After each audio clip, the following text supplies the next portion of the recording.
There are two cohorts of the CEP in Yangambi and Yanongay in the greater Yangambi Engagement Landscape.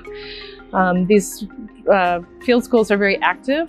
They have very few female producers, however. We had the idea of doing the Women's Leadership Training Program from the farmer field schools themselves. With each of the farmer field schools, we have gone through a co-creation process to develop an action plan, or a gap.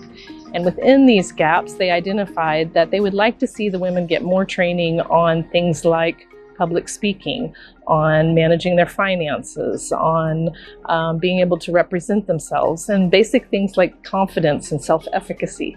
So this is where the idea of the Women's Leadership Program came from. So on the first day, we very much focused on understanding the roles of women in their farmer field schools through an organogram in the shape of a tree. Then we tried to understand the roles of women in their production systems. Okay, and the value chain more generally, from the input node to the production node to the processing node, all the way to the market and the consumer. On the second day, we very much focused on leadership. So we talked about leadership styles. What are the differences in styles between men leaders and women leaders? What makes a good leader? We talked about the skills of good leaders. And then we started practicing some of these skills.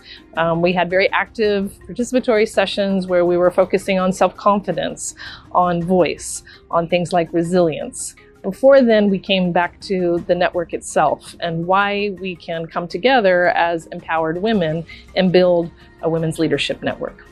On the final day, we went from interpersonal communication and internal communication within the group to now public-facing communication. These skills are important for representing the CEP in public spaces, but also in the marketing space.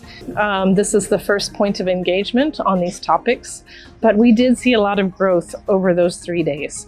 On the final day of a training, we did a closing ceremony where we asked each of the women to play a role in that ceremony, putting on a public event where they get to represent not only the Women's Leadership Network, but also the CEP. And they really performed for us. We had 2 women who presented before their provincial government and representatives from the United Nations.